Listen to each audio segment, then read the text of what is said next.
இந்த தவ நாட்களில் எங்களோடு பயணம் செய்யும் அன்பார்ந்த சகோதர சகோதரிகளே, உங்களுக்கும் உங்கள் குடும்பத்தில் உள்ள அனைவருக்கும் சமாதானம் உண்டாவதாக. ஆமென். அன்பார்ந்த சகோதர சகோதரிகளே, இன்றைய நாளின் தியானத்திற்காக நாம் எடுத்துக்கொண்ட இறை வார்த்தை எசேக்கியேல் இறை வாக்கினரின் புத்தகம் 18ஆம் அதிகாரம் 26 மற்றும் 27வது இறை வார்த்தை. நேரியவர் தம் நேரிய நடத்தையினின்று விலகி தவறு இழைத்தால் அவர்கள் தாம் இழைத்த தவற்றின் பொருட்டு சாவர். பொல்லார் தாம் செய்த பொல்லாப்பினின்று விலகி நீதியையும் நேர்மையையும் கடைபிடித்தால் தம் உயிரை அவர்கள் காத்துக் கொள்வர் என்று எசேக்கியேல் இறை வாக்கினர் வாயிலாக ஆண்டவர் சொல்வதாக இந்த இறை வார்த்தைகள் அமைந்திருக்கின்றன. பாவிகள் தங்கள் பாவ வழிகளை விட்டு முற்றிலும் விலகி நீதியையும் நேர்மையையும் கடைபிடித்து இந்த உலகில் நீதிமான்களாக வாழ்ந்தால் அவர்கள் மீட்பு பெற்று நிலை வாழ்வை உரிமையாக்கிக் கொள்வார்கள். அவர்கள் இரண்டாம் சாவாகிய நரகத்திற்கு சென்று அங்கு அழிவை சந்திக்க மாட்டார்கள். மாறாக நீதிமான்கள் தங்கள் நேரிய நடத்தையினின்று விலகி அவர்கள் மீண்டும் பாவம் செய்தால் அவர்கள் நிலை வாழ்வை சொந்தமாக்கிக் கொள்ள மாட்டார்கள். மாறாக அவர்கள் இரண்டாம் சாவாகிய நரகத்திற்கு சென்று அங்கு அழிவை சந்திப்பார்கள் என்று ஆண்டவர் சொல்லுகிறார். பாவிகள் மனம் மாறி மீட்பு பெற்று நிலை வாழ்வை சொந்தமாக்கிக் கொள்ள வேண்டும் என்று விரும்புகிற கடவுள் மீட்பை பெற்றுக்கொண்ட நீதிமான்கள் தாங்கள் பெற்றுக்கொண்ட மீட்பில் நிலைத்து நின்று வாழ வேண்டும் என்றும் விரும்புகிறார். மீட்பை பெற்றுக்கொண்ட நீதிமான்கள் தாங்கள் பெற்றுக்கொண்ட மீட்பில் ரட்சிப்பில் நிலைத்து நின்று வாழும் போதுதான் அவர்கள் அந்த நிலை வாழ்வை சொந்தமாக்கிக் கொள்கிறார்கள். மாறாக மீட்பை ரட்சிப்பை பெற்றுக்கொண்ட நீதிமான்கள் தங்கள் பாவ வாழ்க்கையின் காரணமாக தாங்கள் பெற்றுக்கொண்ட மீட்பை ரட்சிப்பை இழந்து விட்டால் அவர்கள் நிலை வாழ்வை சொந்தமாக்கிக் கொள்ள முடியாது.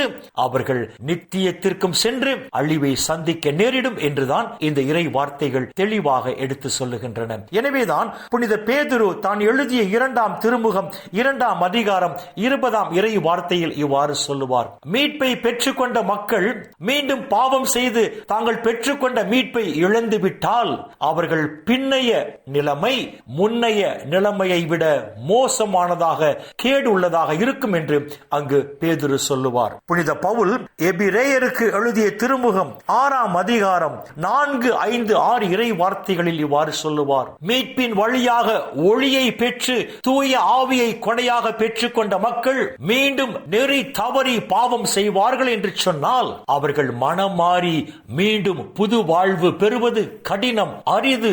ஏனென்றால் இவர்கள் ஆண்டவர் இயேசுவை தாங்களே சிலுவையில் அறைந்து வெளிப்படையாக அவரை இழிவுபடுத்துகிறார்கள் என்று புனித பவுல் அங்கு சொல்லுகிறார். அன்பார்ந்த சகோதர சகோதரிகளை, மீட்பை பெற்றுக்கொண்ட மக்கள் தாங்கள் பெற்றுக்கொண்ட மீட்பில் நிலைத்து நின்று வாழும் போதுதான் அவர்கள் நிலை வாழ்வை உரிமையாக்கிக் கொள்ள முடியும். மாறாக மீட்பை பெற்றுக்கொண்ட மக்கள் இந்த உலக சிற்றின்பத்திலும் உலகத்தின் கவர்ச்சியிலும் மயங்கி பாவ வாழ்க்கை வாழ்ந்து தாங்கள் பெற்றுக்கொண்ட மீட்பை அவர்கள் இழந்து விடுவார்கள் என்று சொன்னால் அவர்கள் நிலை வாழ்வை உரிமையாக்கிக் கொள்வது கடினம் என்றுதான் இந்த இறை வார்த்தைகள் தெளிவாக எடுத்து சொல்லுகின்றன. அன்பார்ந்த சகோதர சகோதரிகளே, இந்த தவ நாட்களில் பாவத்தை விட்டு முற்றிலும் விலகி முழு இதயத்தோடு கடவுளை நோக்கி திரும்பி நீதிமான்களாக நேர்மையாளர்களாக வாழ்கிற நாம் பெற்றுக்கொண்ட மீட்பில் நிலைத்து நின்று வாழும் போதுதான் அந்த நிலை வாழ்வை உரிமையாக்கிக் கொள்ள முடியும்.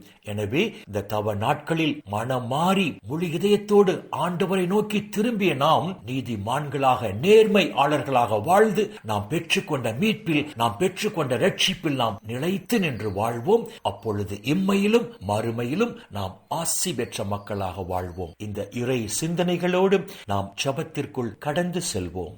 எங்களை நேசிக்கிற நல்ல பிதாவே, அப்பா, இந்த உலகில் இன்னும் ஒரு நாளை நீர் எங்களுக்கு சேர்த்து தந்த உம்முடைய கிருபைக்கு நன்றி சொல்லுகிறோம். இந்த நாளிலும் உம்முடைய உயிருள்ள வார்த்தைகள் வாயிலாக எங்களோடு பேசினீரே அப்பா, உமக்கு நன்றி சொல்லுகிறோம். மீட்பை பெற்றுக்கொண்ட மக்கள் தாங்கள் பெற்றுக்கொண்ட மீட்பில் நிலைத்து நின்று வாழும் போதுதான் அவர்கள் வாழ்வு பெறுவார்கள். மாறாக மீட்பை பெற்றுக்கொண்ட மக்கள் தாங்கள் பெற்றுக்கொண்ட மீட்பில் நிலைத்து நின்று வாழவில்லை என்று சொன்னால் அவர்கள் சாவது உறுதி என்று உம்முடைய உயிருள்ள வார்த்தைகள் வாயிலாக எங்களோடு பேசினீரே அப்பா, உமக்கு நன்றி சொல்லுகிறோம். விண்ணக ராஜ்யத்தை சொந்தமாக்கிக் கொள்ளும்படியாக உம்மால் தேர்ந்து கொள்ளப்பட்டு பெயர் சொல்லி அழைக்க பெற்ற நாங்கள் மனம் மாறி முழு இதயத்தோடு உம்மை நோக்கி திரும்பி அப்பா, நீதிமான்களாக நேர்மையாளர்களாக நாங்கள் பெற்றுக்கொண்ட மீட்பில் ரட்சிப்பில் நாங்கள் நிலைத்து நின்று வாழும் போது இந்த உலகிலும் தேவரீர் எங்களை ஆசீர்வதித்து இந்த உலக வாழ்வின் முடிவில் நிலை வாழ்வையும் எங்களுக்கு பரிசாக தருவீராக. அப்பா பிதாவே, இந்த இறை செய்தியை கேட்கிற எல்லா மக்களையும் அவர்கள் குடும்பங்களையும் விண்ணக ஒளி பீடத்திலிருந்து தேவரீர் நிறைவாக ஆசீர்வதிப்பீராக. அப்பா, இந்த இறை செய்தியை கேட்கிற உம்முடைய பிள்ளைகள் உம்முடைய நிறைவான ஆசீரால் மன நிறைவோடு, மன மகிழ்ச்சியோடு, மன அமைதியோடு, நலமோடு வாழ கிருபை செய்வீராக. இயேசுவின் பரிசுத்த நாமத்தில் ஜெபிக்கிறோம் நல்ல பிதாவே. ஆமென், ஆமென், ஆமென்.